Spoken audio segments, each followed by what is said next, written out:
ওই ভোটের রাজনীতি সবাই বোঝে। প্রধানমন্ত্রী অর্ধেক কথা দিলে শেষ পর্যন্ত সেটা কাজে পরিণত হয় না।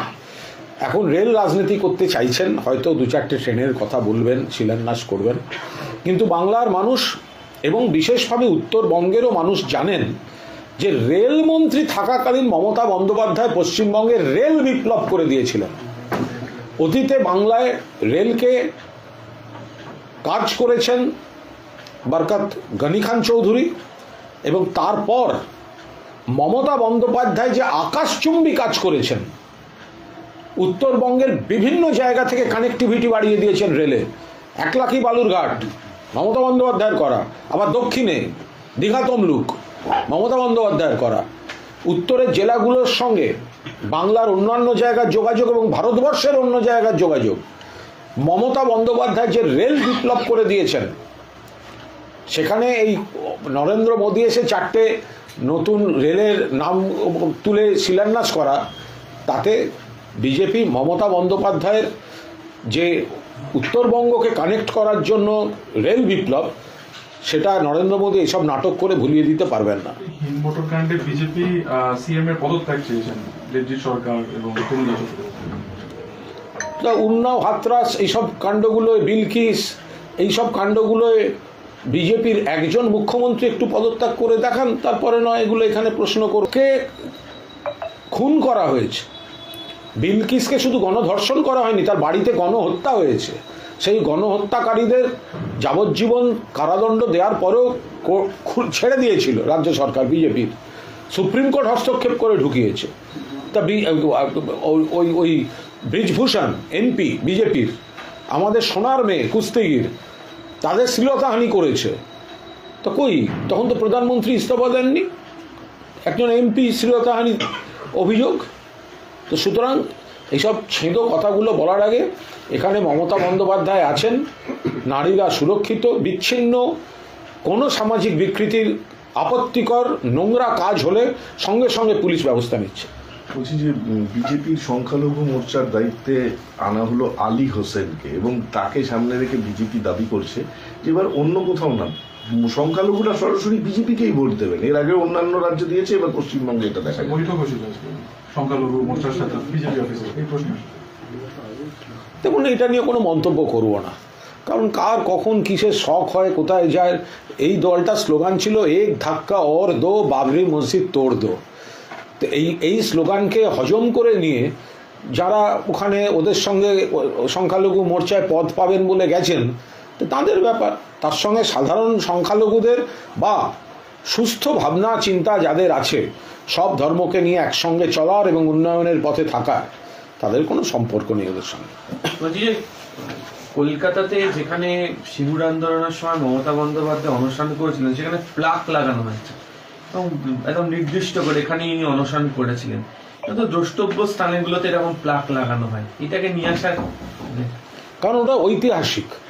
সিঙ্গুরের যে মমতা বন্দ্যোপাধ্যায়ের অনশন, এটা কৃষি জমি, কৃষক, ক্ষেতমজুর এবং কৃষিভিত্তিক পেশাগুলির অধিকার রক্ষার আন্দোলনের একটা নজির। আমরা বা মমতা বন্দ্যোপাধ্যায়, তৃণমূল কংগ্রেস, তারা কিন্তু শিল্প বিরোধী নয়, এটা ভুল ন্যারেটিভ। শিল্প হবে শিল্পের জমিতে, কিন্তু হুগলির 3 ফসলি কৃষি জমিতে সিঙ্গুরে জোর করে সরকার নিয়ে প্রাইভেট কোম্পানিকে দেবে 3 ফসলা কৃষি জমি ছিল। এবং মমতা বন্দ্যোপাধ্যায়ের সেই ঐতিহাসিক অনশন গণ আন্দোলনকে একটা উচ্চতায় নিয়ে চলে যায়। এবং এই গণ আন্দোলনটা আমাদের কৃষক বন্ধু, কৃষক ভাইদের জন্য, যারা দেশের অন্নদাতা। এটা ছিল সভ্যতার সংকট, যে কৃষি জমি কেড়ে নিয়ে শিল্প করা যাবে কিনা। মমতা বন্দ্যোপাধ্যায়ের বক্তব্য ছিল কৃষি জমিতে কৃষি হবে, বিশেষ করে 3 ফসলি কৃষি জমি, আর শিল্পের জন্য নির্দিষ্ট অন্য জমি যাতে অত ফলন হয় না বা অন্যান্য বিষয়। ফলে কৃষক, ক্ষেতমজুর, কৃষিভিত্তিক পেশা যাদের, তাদের জীবন জীবিকার সুরক্ষায় মমতা বন্দ্যোপাধ্যায়ের অনশন গোটা পৃথিবীতে সাড়া ফেলেছিল।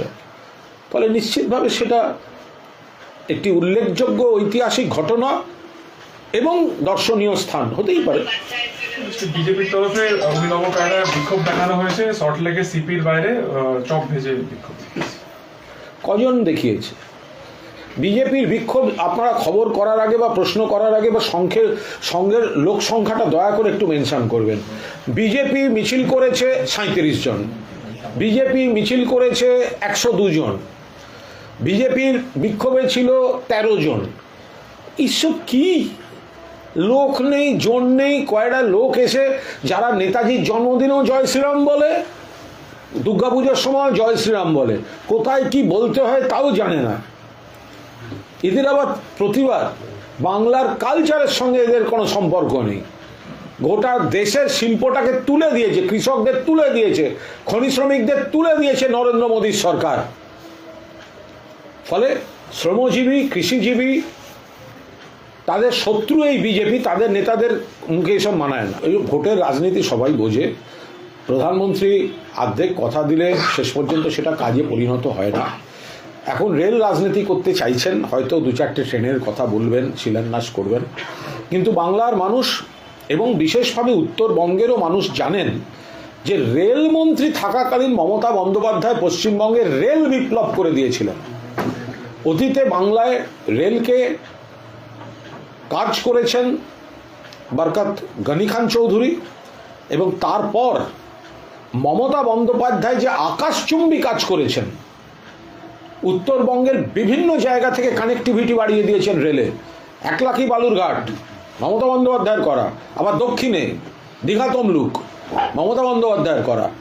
উত্তরের জেলাগুলোর সঙ্গে বাংলার অন্যান্য জায়গার যোগাযোগ এবং ভারতবর্ষের অন্য জায়গার যোগাযোগ মমতা বন্দ্যোপাধ্যায় যে রেল বিপ্লব করে দিয়েছেন, সেখানে এই নরেন্দ্র মোদী এসে 4টে নতুন রেলের নাম তুলে শিলান্যাস করা, তাতে বিজেপি মমতা বন্দ্যোপাধ্যায়ের যে উত্তরবঙ্গকে কানেক্ট করার জন্য রেল বিপ্লব, সেটা নরেন্দ্র মোদী এসব নাটক করে ভুলিয়ে দিতে পারবেন না। হিন্দমোটর কাণ্ডে বিজেপি সিএম এর পদত্যাগ চেয়েছেন লেজিট সরকার এবং তৃণমূল সরকার। উন্নাও, হাতরাস, এইসব কাণ্ডগুলোয়, বিলকিস, এইসব কাণ্ডগুলোয় বিজেপির একজন মুখ্যমন্ত্রী একটু পদত্যাগ করে দেখান, তারপরে নয় এগুলো এখানে প্রশ্ন করকে খুন করা হয়েছে। বিলকিসকে শুধু গণধর্ষণ করা হয়নি, তার বাড়িতে গণহত্যা হয়েছে। সেই গণহত্যাকারীদের যাবজ্জীবন কারাদণ্ড দেওয়ার পরেও ছেড়ে দিয়েছিল রাজ্য সরকার, বিজেপির।